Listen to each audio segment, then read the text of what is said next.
Hello, and welcome to the Rose Bros podcast. The following is a conversation with Stephen Moore, president of Orion Plastics. Orion Plastics produces a diverse range of products, including everything from the siding you see in NHL hockey rinks to the components that make up your car.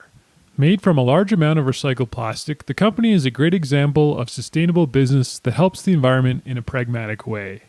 In addition, Orion recently started producing polypropylene fabric masks in response to the COVID-19 pandemic. The company employs roughly 60 people, is based out of Edmonton, Alberta, and is 100% privately owned. Since taking ownership, Stephen and his team have grown the company to 8 figures in annual revenue with consistent profits and no signs of slowing down.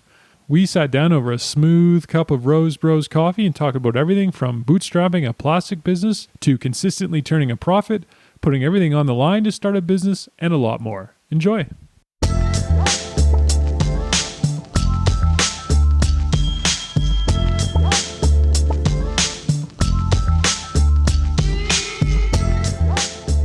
Appreciate you doing this. Yeah, no problem. How would you describe Orion Plastics? Well, the easiest way to describe Orion Plastics is we're a manufacturer of custom extruded plastic sheet products for the heavy gauge vacuum forming industry. And as of 2020, we're also a manufacturer of custom Meltblown Polypropylene Non-Woven Fabrics for the medical mask industry for the production of N95 and 3-ply medical masks to stop the spread of COVID-19.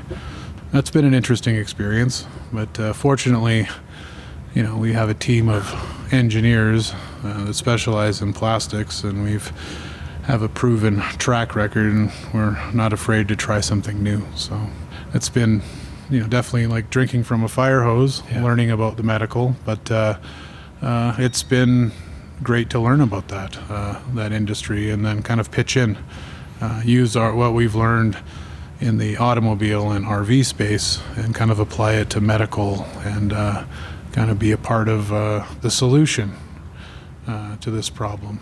How'd you get into the plastics industry? Believe it or not, I got into plastics because of basketball. I guess I'm a semi-retired non-professional athlete. I started playing basketball when I was a young man, junior high and then high school. I grew up in Cold Lake, Alberta, so I played for the Grand Center High School, the Royals, and I kind of ate, slept, and breathed basketball for most of my high school career, and then, everybody wanted to play for the Toronto Raptors. I think Damon Stoudemire was the point guard for the Raptors at the time, and myself and a bunch of my friends that I went to high school with, a bunch of us that played together in high school, we all went to university. Some of us went to NAIT, some of us went to Grant MacEwan, and I ended up playing for Grant MacEwan Community College, or the GMCC Griffins, and my friend Dave ended up playing for the NAIT Ooks. So we both, visions of playing for the Toronto Raptors one day.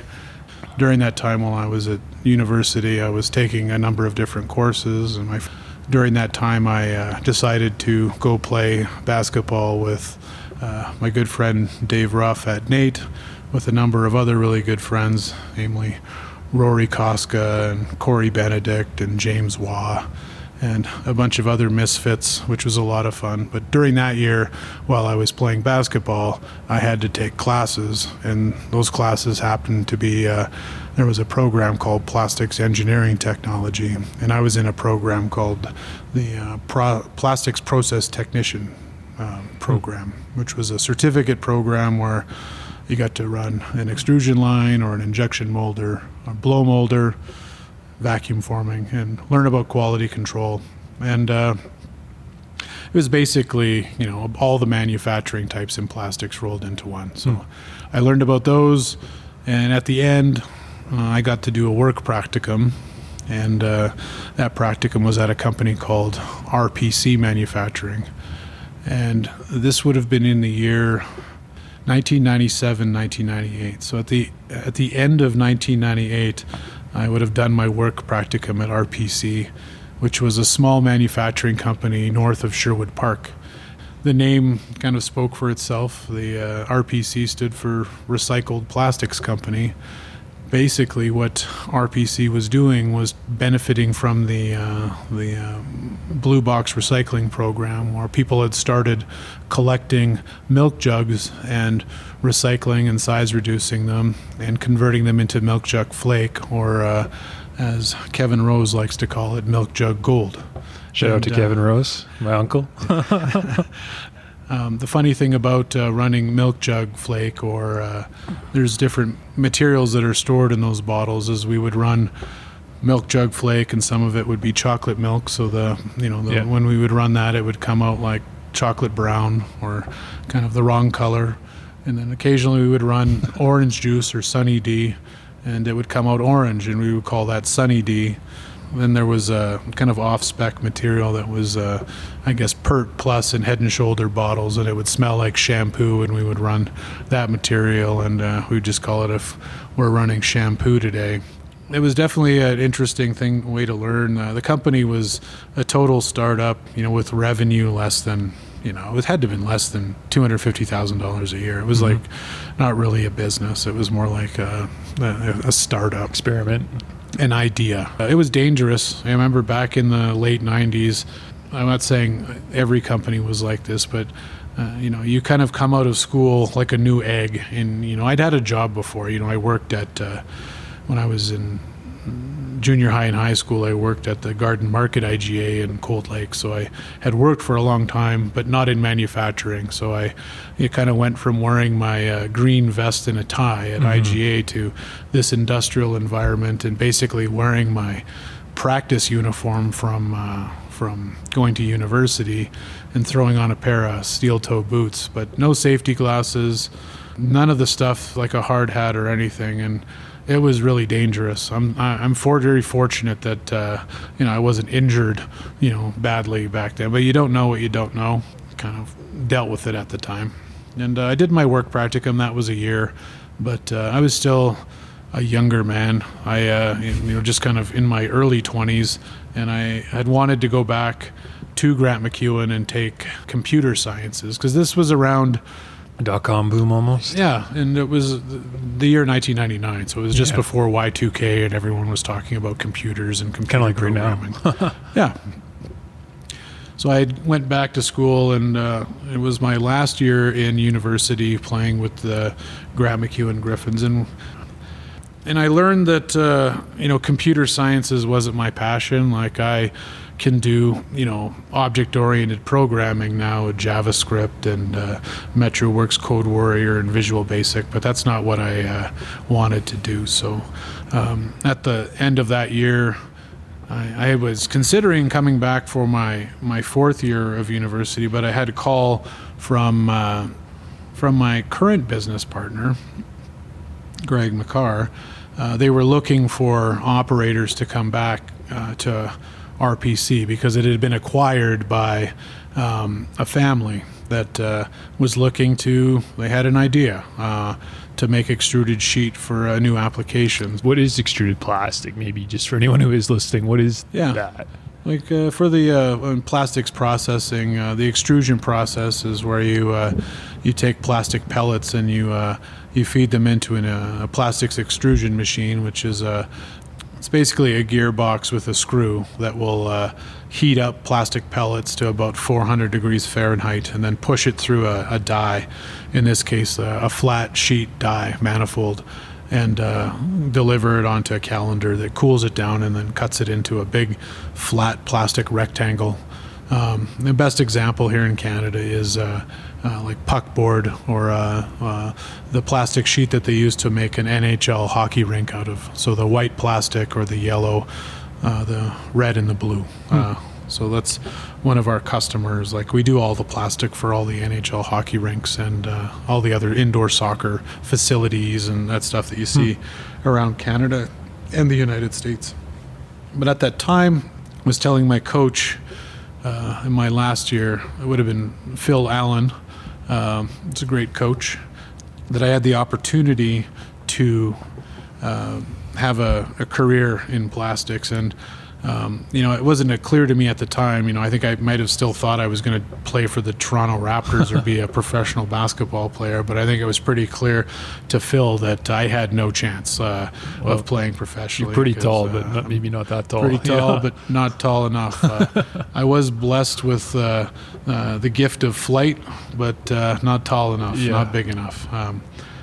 So Phil encouraged me to start my career in plastics, and actually they made me an offer that was very attractive. When you're in university and you have no money, and then all of a sudden someone offers you a job, not a lot of money, but when you have no money, it sure seems like a lot of money. So I kind of embarked on that and started Orion Plastics on its journey. And that's kind of where, a few months in, where the family, at the time it was the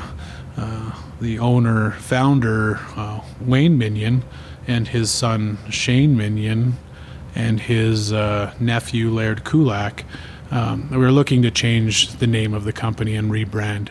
So, they were throwing out a few different names for, a lot of them were kind of around celestial bodies or to do with space, which was kind of interesting. The name we settled on was Orion Plastics, which I'm quite fond of. I like Orion Plastics. Orion is a constellation in the sky, and it's the Hunter constellation. So I kind of like that name. We're like the Hunter. It's a good thing to be if you're in sales. Long story short, you ended up taking the company over a few years down the line. Well, I've had a long career in with this business. So I started, I'd say my practicum would have been in 1998. I did go back to university for a bit, but literally 9 months later I was back with the company. And so like I said, this company started from very small, so revenues less than $250,000 per year. And from there you have to imagine taking a business and not knowing anything about the market that you're going into, other than we want to make, our vision at the time was to be the best manufacturer of heavy gauge extruded sheet for the arena services industry. So we were focusing on those customers. And there's a lot of great companies here in Western Canada. Namely, at the time, it was a company called Maple Leaf Gold, and located here just west of Edmonton. Trevor Barant and his team have been doing rink systems for a long time, and there's a lot of other great companies south of Edmonton.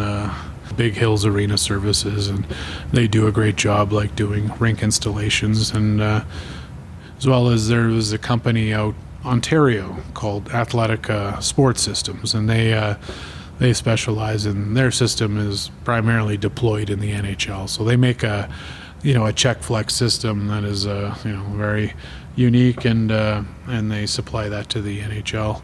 But our goal at that time was just to become the best at providing that, and you cannot make those systems out of milk jug flake. So Sunny D will not work for the NHL. The board system has to be perfectly white. It can't be orange. It just won't fly. So from there, we after rebranding and kind of focusing on a premium product, we started working with the primary producers of high density polyethylene, and those would be here in Alberta, Dow Chemical and Nova Chemicals. And by this time, you were the president of the company? No. This was I was an operator. So when I started with Orion, we had one sheet line. We still have that line number one. It's like military equipment. You just keep upgrading it, and it keeps getting better. But I was, when I started, I was an operator, and I would run the line and do new product development. And, it was really, basically in the beginning, was just make the sheet flat and, make it the color uniform. And as simple as that sounds, that was a challenge in the beginning because the technology that we had was inferior. So, we were running on equipment with, analog instruments and no gear pumps, no variable frequency drives, no proper instrumentation. And, it was our job as, plastics processing technologists to kind of communicate that to the owners and the executive team that we needed some better technology. So we kind of set about how do we make this right? And part of that was, buying the right cooling system, so you can have a uniform, stable process, so the temperatures are all the same. Once you have temperature stability and a uniform product that you're putting into an extrusion process, then you can stabilize it. And kind of part of extrusion is like continuous operation. So like you have the motor running at a certain speed, the plastic's coming out at a uniform pace, then you can calibrate it and get it on spec. And then from there, we just, continue to add new equipment. The sheet die that we had on that line was inferior. We'd reached out to people that contacts that we'd built in the industry. Richard Reich from Mega Machinery in Fontana, California. He had expertise in sheet extrusion lines, and he partnered us up at the time with. I believe that die on line 1 is a Clo-Arin sheet die. But we changed that out. It had a variable flex lip on it, so we could run different thicknesses with the same orientation, and we just kept upgrading the line. And then it became a need for us to move the business, because the location that we were in, like north of Sherwood Park, wasn't optimal for where we were. So we purchased another used sheet line. My job was to get it, and a location. So we identified a location that we could lease on the south side of Edmonton on Gateway Boulevard and White Mud, just behind the Sawridge Inn there on the rail line. And we moved in there. We bought another used sheet line, and my job was to commission it. So we got it lined out, installed all the electrical and infrastructure, and then started pushing plastic. And within the first day, we had it on spec. Once we had that line operational, we could transition all of the production from the Sherwood Park facility to the south side of Edmonton. And then we decommissioned the other facility and moved line 1 over, and then moved all the equipment, and everyone got set up. So when did you take over then, Orion? Quite a few years down the road from there. So over the next few years, we ran polyethylene for the first few years, and then in 2002, we looked at branching out into other polymers. So we went, our colleague Richard Reich took us to Mexico. We went and looked at some other equipment that he designed, and then we ended up purchasing a sheet line from him, which would be our line 3 line that we ran ABS on. A few years later, we bought a brand new sheet line, which was the biggest sheet line in Canada. It could run a sheet up to 10 feet wide at 3,000 pounds per hour, multiple layers. And that would have been in 2010. So at that time, the business had scaled from, say, $250,000 in sales in the year 1999 to, by 2010, the management team had brought on enough customers where we were just breaking through the $10 million in revenue mark. That's cool. Which is, a lot of work, but, I'll tell you, $10 million in revenue sounds cool, but over all of those years, not a single one of those years was that company profitable, which is kind of interesting to hear. But that happens in a lot of businesses. How did you guys grow? Was it debt or equity? Yeah, my former business partner and the founder of Orion, Wayne, was a very successful businessman. So he had done a lot of things in his career. He was an engineer, Sloan Fellow graduate from MIT. He was the head of the Alberta Energy Commission, so he worked for Peter Lougheed back in the 1970s. And then he founded a company called Northridge Petroleum Marketing, which would buy and sell a lot of oil. Yeah. And he had a lot of big strategic transactions over his career. So, by the time Orion had come around, he had a lot of dry powder to do a business with. So he was kind of his own bank at the time. his vision for Orion was to do a business with one of his children. He had a lot of children, and his son Shane was interested he, I guess, had grown tired of geology and wanted to do a business with his father. So that's what they had done. So Orion started as a family business. Over the first 10 years, actually the first, I'd say, 10, 11 years, they had grown to $10 million in revenue, but not much profit. The profitability wasn't there. You're very close to break even, not making money. And that's kind of an interesting thing from my perspective, because over those 10 years, I'd gone from being an operator to a shift lead, to production manager, to quality, to procurement, and then into middle management. And then by year 10, you start to after losing, I'm looking at this in hindsight. You're hearing that, there's issues with procurement. Like, you're not able, how come our suppliers aren't giving us material anymore, or we're on the verge of not making payroll. And I had a similar experience in the oil industry.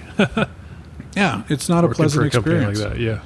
So there was actually a point there during that where, I guess you could say the Bank of Wayne was closed. And he had put so much money into it, and on the order of 8 figures plus, into this thing. That's a lot of money. And you kind of get tired of just pumping money into something. You want it to turn a profit. But there came a point where Wayne and one of his advisors had turned to the middle management, and they were saying, we're going to run out of money. And we're looking for a way for you guys to participate. So they kind of turned to the current owners and the middle management. They said, if anyone can contribute some funds to kind of help us keep going, there's an opportunity to do that. So at that time, I maybe it was foolish, but I basically borrowed all the money out of my house, and I kind of put it into this company. So how much are we talking? 7 figures, 6 figures? It was $300,000. But it's a lot of money for one person. Yeah. Yeah, it was all the money I had, basically. And but it was in hindsight, it kind of turned out to be almost like a convertible debenture, because although it wasn't written on paper, that it said, hey, if I'll loan this money to the company, but I kind of need it back. And there was a coupon attached to it based on certain metrics. So the idea behind this was, if we could turn 3 months of profits, those funds would be returned. And because the company hadn't done that, I think they were probably thinking that we'll have this money for a long time. There's no way we haven't turned a profit in 10 years. But by that time, I'm pretty good at math. I don't know if it's because of my computer science background or just because I'm a nerd. I don't know.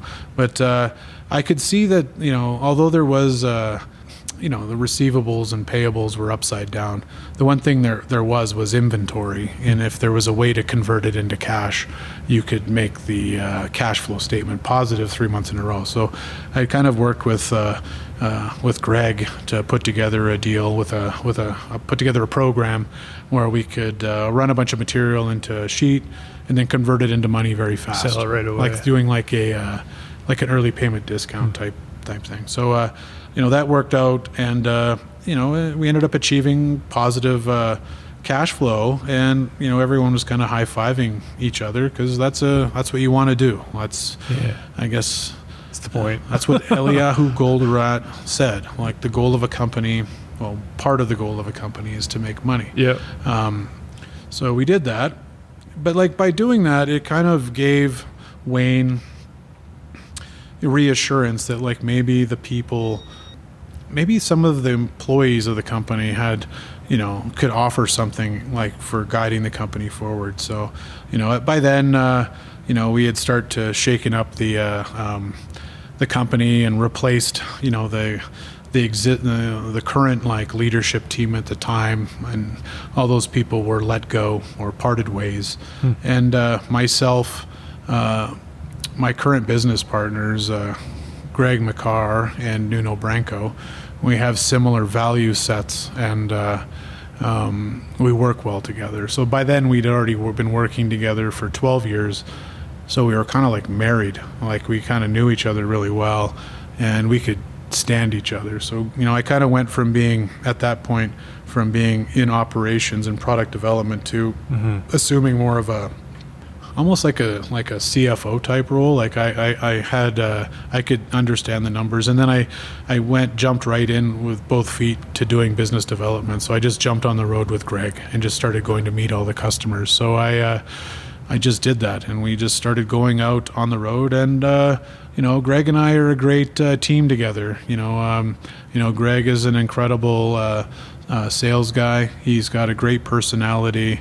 He's an outdoorsman, and we're a good pair. Back then, and I've learned a lot of this from Greg over the years. I think when I first started, I was a little rough around the edges, but you kind of pick up things through osmosis. Mm-hmm. Same as what I've done with like learning about business. When you jumped into this role, had you become president yet then, or when did that happen? I was at that time. When we got the financial reins of the company, my title was the Vice President of Corporate Development. Huh. Greg was the Vice President of Marketing and Sales, and Nuno was the Vice President of Operations. And Wayne was holding the Corporate President title. I see. But by then, he was in his early 80s. So what year was this? This would have been in 2012. Okay. And then as we kind of, in that process, we started to go from Wayne needing a succession plan. So, myself, Nuno, and Greg, we started talking to, by then our accounting partner was Grant Thornton. It's an incredible accounting firm, great advisory. Yeah. And my legal team is Kellen Hall at Bryan and Company, and we started working together on coming up with a succession plan for Wayne. So, that was the tough part is, Greg and Nuno and I, as employees, how do you become owners of a very big company? And, we only have this much money, and Wayne's expecting this much money. So you're kind of worlds apart. But, over time, you kind of find a middle ground. And eventually you come to an agreement. And how'd you guys do it? It's just through, arguing. You kind of get in a boardroom and talk about it. Hey, we're trying to preserve your legacy. We have to find a way to make this work for all of us. We can't assume a ridiculous amount of risk, but this is what we can tolerate. And it was a lot of risk. A lot of personal risk. Your entire personal wealth is tied up in this stuff. And for Wayne, it was the preservation of his legacy because, none of us wanted and we had our legacy tied up in it too. Because even for the first 10 years, although I wasn't an owner, I was there. So I kind of own it. I don't feel like didn't want it to go down and be I worked there for 10 years and then it failed. For sure. I don't work like that. How'd you guys value it? Was it cash flow or because it wasn't making any money? No, that was the thing. So you couldn't do a discount valuation on a company. So it's basically zero. You could just say this is worth nothing. But Wayne's Wayne's no, I paid millions of dollars for these machines. So it's kind of yeah, but that stuff's not really worth anything in certain contexts. Well, it's actually the only thing that it's people that it's worth it to is someone that knows how to do something with exactly. it. So maybe the three of us were the only people that it was valuable to, because everyone else could just sell it for scrap. That's like the oil field too, exactly. right? Yeah. So that, and that's what was attractive to myself, Greg, and Nuno, as we we were we know how to run these machines. And then Greg's I know a lot of great entrepreneurial customers that would be, they really want us to be their suppliers. So we can, if we come up with a formula, they'll want to work with us because they have a lot of bad customer experiences over the years. There's a lot of companies that have challenges being good suppliers. So that's all we wanted to do was be the best supplier and work with the best customers. And fortunately, Greg had great relationships with a lot of them, and the best of the best. The ones that survived the financial crisis. A lot of this happened during some challenging times, whether it was the financial crisis or the oil collapse here in Alberta, or whatever, all the other stuff that we've been dealing with. Did you ever have to worry about feedstock? Because your feedstock is plastic. It's it's the same as oil, so there's extreme volatility. So we're dealing with massive fluctuations in our inventory costs and our input costs, and you just become. Well, where do you get most of it? We have global reach, so we import raw materials from all around the world. So I have great partner vendors here in Canada, in the United States, but I have great partner vendors in South Korea, Vietnam, Malaysia, Europe. And it all depends on what you're trying to make, because not one supplier is the best at everything. And because we have a diversified product offering, we just bring in stuff from all around the world. You kind of learn through experience who's good at what. And then depending on what the commodity inputs are, some products are better from different parts of the world. So ever since the year 2005, after Hurricane Katrina, natural gas in North America has been extremely cheap. And the shale gas revolution has even exacerbated that. So all the polyolefins, like the milk jug material, which is a high density polyethylene, those have all been coming from North American suppliers. So like the Exxon Mobils or the Chevron Phillips and the Dow Chemicals and the Novas. And those are crystalline polymers. But all of the amorphous plastics, which are the ABSs and the ASAs, and they come from other parts of the world because they can. It's a different competitive model. And what do you make with that type of plastic? So the crystalline polymers like polyethylene and HDPE, they get made into puckboard or vacuum formed into agricultural equipment or a box liner for a truck. Or there's TPO is also a crystalline, it's an impact modified polypropylene, but it gets made into Jeep parts, like the fender flares of a Jeep or a bed rail cap. So we do all the fender flares that exist. So all those brands like Bushwhacker, Lund, you name it, we do the plastic for that. And then all the Jeep parts, that's Lund too.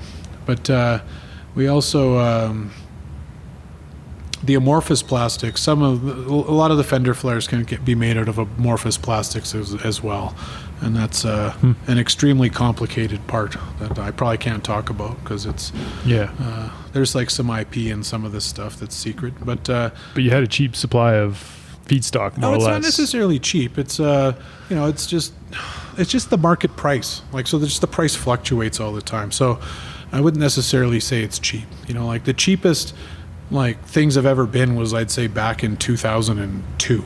That was the cheapest. Now it's actually more expensive now than it was in 2002, and that's just kind of a byproduct of the rising prices.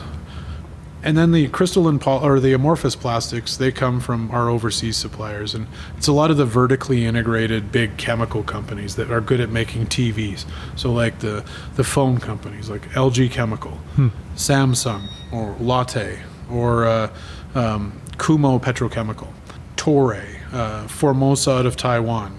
All these companies they specialize in these amorphous plastics, and we kind of make a market out of that. And but there's also great domestic suppliers of these materials as well, and it all depends on the particular application. And in those amorphous plastics, on that very large sheet line I was describing earlier, we can run multiple layers of polymers. So we'll run a very thick substrate layer, which is the structure, and then over top of it we'll extrude a low gloss ABS or an ASA or an acrylic for whether it's a weatherable component or improve its scratch and mar, or just its visual appearance to lower its gloss.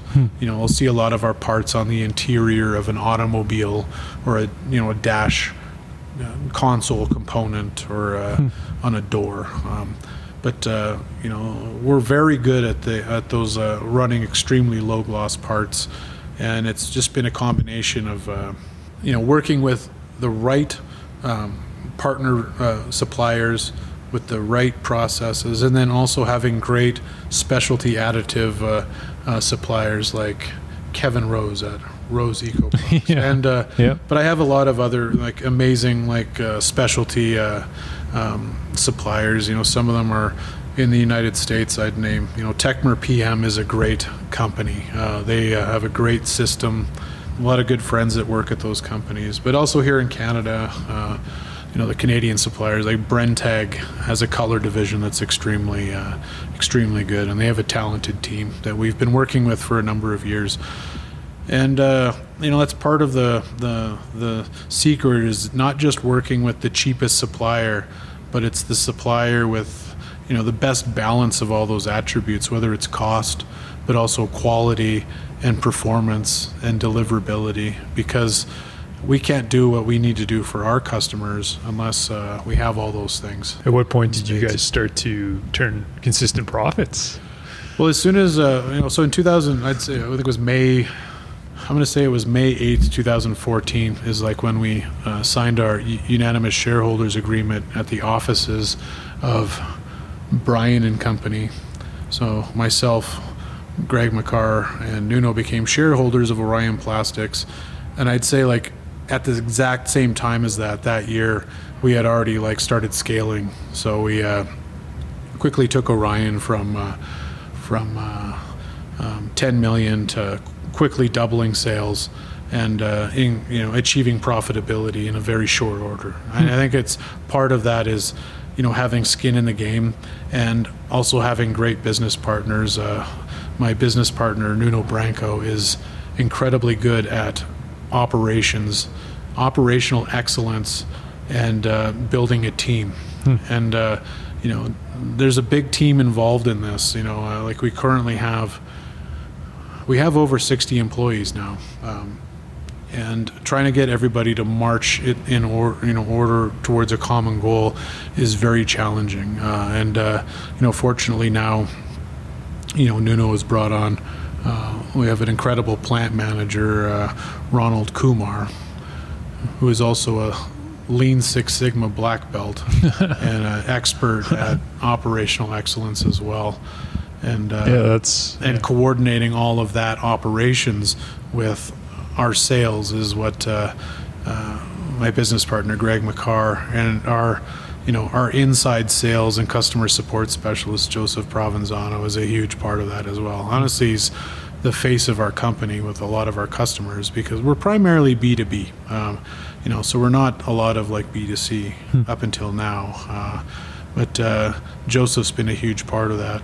It's been great to, have that opportunity and kind of grow with them all. And then you've asked this of me a number of times. So like it took some time to figure, I'd always kind of had that aspiration of, kind of being the leader in that leadership role. I've always done that. Even when I worked at my first job at the Garden Market IGA, I was like wanted to be the head courtesy clerk or whatever. And then even with Orion, being a shift supervisor or, the production manager, and just naturally, and part of that was probably drilled into me too, that, in 2008, I joined a professional development group called Tech Canada.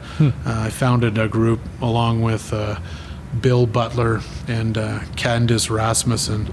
We founded a group, Key 545, with our tech chair at the time, Rick Harvey. And, the Tech Canada is just focused on, it was a key executive group. I was still an employee when I started. We were focused on best practices, human resources, financial accounting, management accounting. We'd have great speakers, and you just kind of learn through osmosis what it's like to be a leader.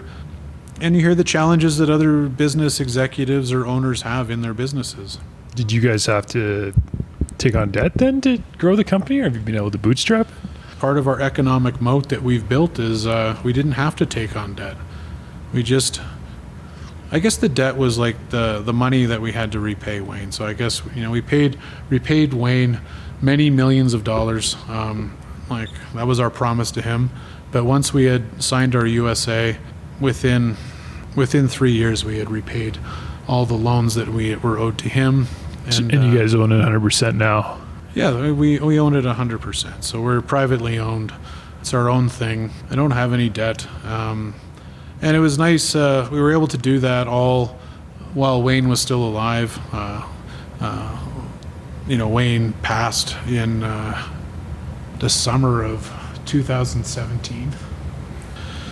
During that time, we had, kind of set Orion on its way, and it was a huge, milestone for us to be able to repay Wayne's the loans, the promise that we made to him, and preserve his legacy.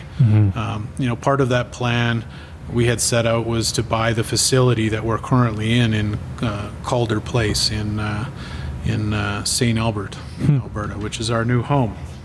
Unfortunately, at that point, Wayne, his health had deteriorated, and he wasn't actually able to see the new facility, but he did know that we had Orion well on its way. So it was, a good peace of mind for him and his family and his legacy. And all the people in his family were involved, and or most of them were involved, which made it a nice transition. But that experience is not one that most people get to have, and we were very fortunate. One of my good friends, Rob Lawlisher of Road 55, and a former member of my Key 545 tech group, told me that I was getting $1 million education for free. He wasn't kidding. You learn a lot from. So what's next for Orion? What do you see the next opportunities? Well, we're doing amazing stuff with these the Meltblown Polypropylene Non-Woven Fabric. So, within the next, I've been talking with the mayor, Kathy Huron, and the city planner, Kevin Scoble. We should be having Minister Dale Nally coming to tour our facility, and then shortly after, ideally, Premier Kenny coming for a tour. We're working on, with all the mask manufacturers, level 3 medical masks and N95 material, and then I guess the holy grail of masks is the N99 for the European Union. We're working on that. So that's been exciting. But I'm excited about what my customers are doing. We've got the best customers. Believe it or not, 85% of our sales in the United States. The majority of my customers are in, Indiana or Michigan, Georgia, California. But Orion Plastics is growing, so we're gonna. With any company, you bump up against these glass ceilings, and we're kind of at one of those moments where we're doing very well. We're very profitable. We're looking at partnering with our customers to do something even more amazing. So, I'm busy working on that. And then even outside of Orion Plastics, just working with, these other institutions here in Alberta, whether it's I'm part of the Economic Sustainability Advisory Board with the City of St. Albert, looking at getting involved with the AEG with John Liston, and trying to, kind of transform manufacturing here, or the economy here in Alberta, to focus more on advanced manufacturing technology and automation, because that's part of where everything is going. And there's an opportunity to do more here in Alberta, as opposed to just shipping all of our products overseas and having them add value to them here. That's what we do at Orion. And I've been branching out into agribusiness. So I have an interest in, I own part of a company called Annalita Casting Innovations in Stony Plain. They specialize in premium worm castings, which is an organic fertilizer. And I'm a board advisor with them. I'm also have an investment in a company called Canadian Rockies Hemp Corporation, or they will be imminently doing hemp decortication for the manufacture of hempcrete blocks and erosion control systems, and you name it, a number of different things. And being a board advisor with them as well. So just, mentoring my team at Orion, mentoring these other small businesses. Well, I think that's a great summary of Orion and kind of how you guys got going. And if you were to leave someone listening to this episode any advice on starting and growing a business, what would you tell them? And I'm going to go back to what my last speaker at our tech meeting was talking about was I think you definitely have to have a positive mindset and employ positive forward thinking. You need to be positive about what's happening. And I've been saying this for a while now. A lot of people have been beaten down in 2020 by this COVID-19 pandemic, but all I'm going to say is that 2021 is going to be an amazing year, and just keep that in your mind. I know a lot of people are using, negative past thinking. I wouldn't let what's happened in this last year cloud the opportunity that 2021 presents. So just positive forward thinking and focus on your goal, and your dreams will come true. Awesome. Thanks. We'll leave it there. Appreciate it. Thanks, Trevor. Hey, thanks for listening, everyone. Hopefully you enjoyed the episode. If you liked what you heard, check out rosebros.ca, where we will have upcoming shows. You can also find our coffee and chocolate there, where we plant one tree for every bag or bar sold through our partnership with One Tree Planted, a cool not-for-profit organization focused on global reforestation. Until next time, happy coffee drinking.